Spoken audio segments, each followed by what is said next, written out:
Sabi nila, 1% lang ng tao ang kayang sagutin ng mga challenges na ito. At ito ay susubukan ni Sian kung siya ba ay makakakuha ng tamang sagot. Simulan natin ang challenge! Okay! Dito ay kailangan mong tanggalin ng papel na pera gamit lang ang isang daliri. Dapat ay hindi malaglag ang bariyang pera. Meron kang 3 try. Ready? Ready? Ang galing! First try! Anak nga kita. Ito naman ang technique ng tatay. Babasahin mo lang yan at hahampasin. Pero mas magaling yung ganun. Dahil nagawa mo, meron kang 100 pesos. Yay! Next challenge. Challenge number 2. Ready? Ready? Dito ay kailangan mong ibalas ang toothpick sa ibabaw ng isa pang toothpick gamit lamang ang 2 tinidor. Game? Meron ka lang 1 minuto para gawin ito. Pinagdugtong ko yung 2 tinidor. Tapos... No. 30 seconds. Tada! No. Kaya mo yan, no ka ba? Parang hindi ko magagawa. 10 seconds. 9, 8, 7, 6. Kita mo. 3, 2. Ang solusyon dito ay based sa science at kailangan mo lang ipaglock ang 2 tinidor at ilagay sa gitna ang toothpick. Kailangan mo i-balance. Ganyan lang kasimple. Oh, kahit iwan mo pa yan. At dahil dyan, wala kang 100 pesos. Next challenge. Simple lang ang challenge na to. Kailangan mo lang gayahin ang gagawin ko ng 6 na beses. At pag nagawa mo ito, meron kang 100 pesos. Game? Game.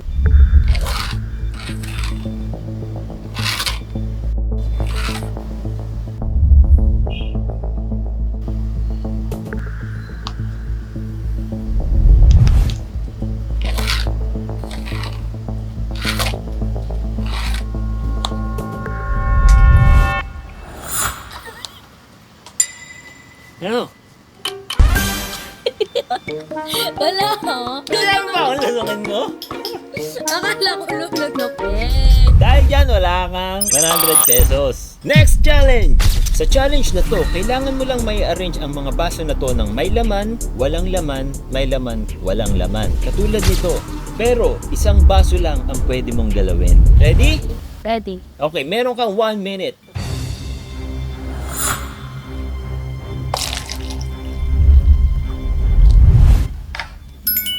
Paano mo nalaman? Nanood ka sa TikTok, no? Ang daya mo. Di ako nanonood. Okay, sige. Meron kang 100 pesos! Next challenge! Sa challenge na ito, kailangan mo lang ipasok ang katawan mo sa gitna ng papel na ito. Ah? Meron kang 1 minuto. Pina-fold ko yung papel. Titignan ko kung gagana siya sa gagawin ko. Saan mo nakuha yung idea na yan? Invento ko lang. Hindi ka kakasya dyan, ang taba. Grabe ka. Dapat sa'yo yung Manila paper. Paano nagkabuta sa gitna? Paano nagkaroon ng buta sa gitna to? Actually, tama na sana. Napabilib na sana ako. Kala ko makukuha mo. Ganito ang dapat na ginawa mo. I-fold mo yan ng sa kalahati. At ikakat mo siya sa magkabilang dulo. At dito ay maggagawaan ng alternating cuts. At pagkatapos ay gugupitin mo lahat ng dulo nito. At ang kakalabasan, wow! Kasyang-kasya tayong 2. Next challenge! Sa challenge na to, kailangan mo maipasok ang stick na to dito sa logo nang hindi ito pumuputok. Game? Oh my God. Safety first. Anong plano mong gawin? Itutusok ko dito yung stick kasi ito yung parte na hindi pinaka masyadong balat. Woo! Oh. What? Nagawa mo. Ayun. Oh. Ayan. Sobrang kapal niya. Ayaw niyang tumagos. Baka puto. Ayan mo. Yun. Dahil nagawa mo, meron kang 100 pesos. Next challenge. Simple lang ang challenge na to. Kailangan mo lang kuhanin ng pera na ito nang hindi natutumba ang bote. Bawal mo siyang hawakan. 3 beses mo lang ito pwedeng gawin. Game.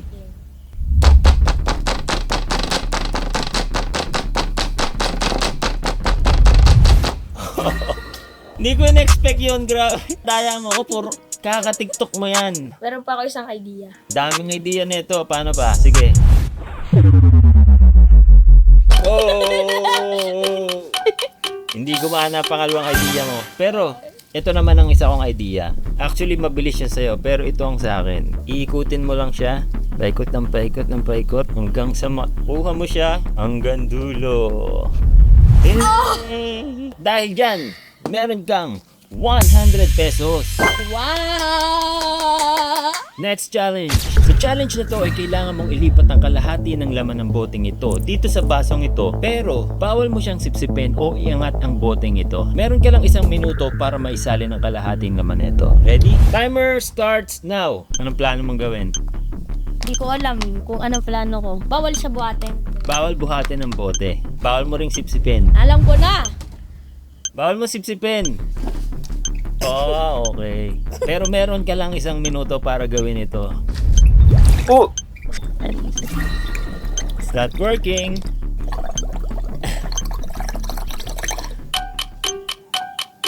Ten seconds.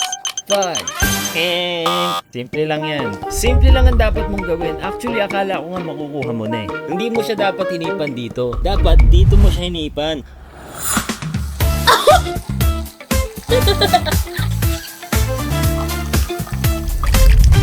Saktong kalahati. Dahil dyan, wala kang 100 pesos.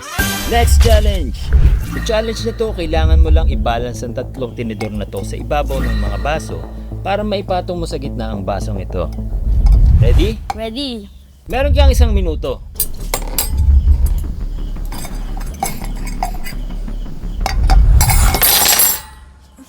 Kailangan ma-distribute mo lahat ng tension sa bawat tinidor. 5 seconds. Oh, yan o! Ito ay based sa famous bridge ni Leonardo da Vinci kung saan gumagamit ito ng similar force of tension. Kaya ayusin mo lang ang tinidor kung saan meron silang tension sa bawat isa. Next challenge! Sa challenge na to ay kailangan mo lang iangat ang yelong ito gamit ang sinulid pero bawal mo siyang hawakan. Pwede kang gumamit ng mga sangkap na asin, patis o paminta. Bahala ka na kung anong gusto mong gamitin. Game? Meron kang 1 minuto. Bo, bawal kong dumikit. Wait. See. 20 seconds. Oh. 10 seconds. Oh, I know. Sa challenge na to, actually tama ang napili mo. Asin ang gagamitin sa challenge na to. Ganito lang kasimple. Ipapatong mo lang siya sa ibabaw, lalagyan mo siya ng salt, at hihintayin mo siyang lumamig. Oh! Next challenge! Sa challenge na to, kailangan mong mailagay ang basong ito dito sa gitna ng papel na ito nang hindi siya nalalaglag. Game? Meron kang 1 minuto. Ipofold ko siya ng pag-ganon. Tinatry ko lang siyang gawing matigas. Alam ko na. Ready? Ready? 10 seconds! Yan ang huling subok mo.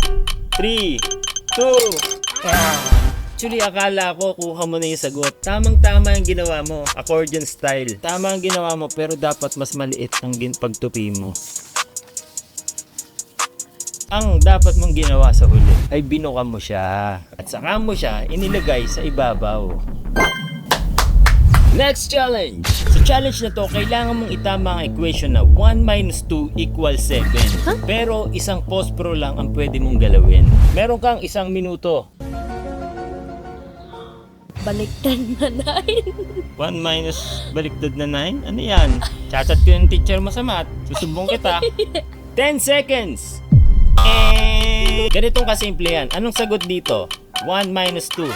1. 1 minus 2, 1? Pinag-aaral kita sa private? 1 minus 2, 1? Ko, ano sagot? Negative 1. Paano? Yun! Paano mo gagawin negative 1 yan? Dito mo ilalagay. Sayang, ang pera ko! Next challenge! Challenge na ito, kailangan mo maiangat ang baso gamit lang ang 2 coin na ito. At bawal mong dikitan ng baso. Game? Game. 1 kamay lang ang pwede mong gamitin. Go! Meron ka 1 minuto. Tapos na ang time. Patapos natin yung time mo. 30 seconds. Oh! Nagawa mo. Dahil Dahil dyan, meron kang 100 pesos. Next challenge. Sa challenge na to, kailangan mo mapalutang sa tubig ang paperclip na ito. Pero tignan mo ang mangyayari kapag inilagay mo ito sa tubig. Lubog-lubog siya. Kailangan mo siyang mapalutang sa tubig. Meron kang 1 minute para gawin ito. Game? Game. Siguro ipagdudugtong-dugtungin ko na lang sila. Okay. Sa tingin mo ba ay lulutang na yan? 30 seconds. Oh! 5 seconds. 1. Para hindi maputol ang tension nito, kailangan mo siyang ilagay ng flat para hindi maputol ang surface tension nito.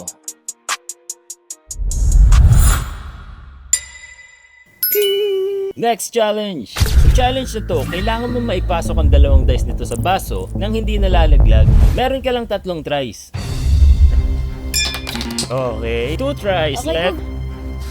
Oh! Sabay mo dapat silang maipasok.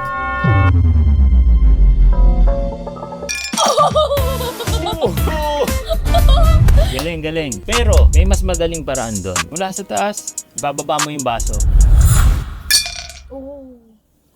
Dahil dyan, meron kang 100 pesos. Next challenge! Sa challenge na to, kailangan mo makuha ang 5 pisong ito nang hindi nababasa ang iyong kamay. Gamit lang ang mga ito. Meron kang 1 minute. Game? Tatry ko sindihan to para isak yung tubig. Pero I think TikTok ka ng TikTok. it's the gagawin. Alam ko na. I will use banana peel. Oh, basa na. 10 seconds. Hindi masasak. Oh! Ay no, nagsasak ng tubig oh. 2. Tuturuan ni Daddy ha, diskarte. Okay. Tandi ang anak. Parang may binabalak si Loni.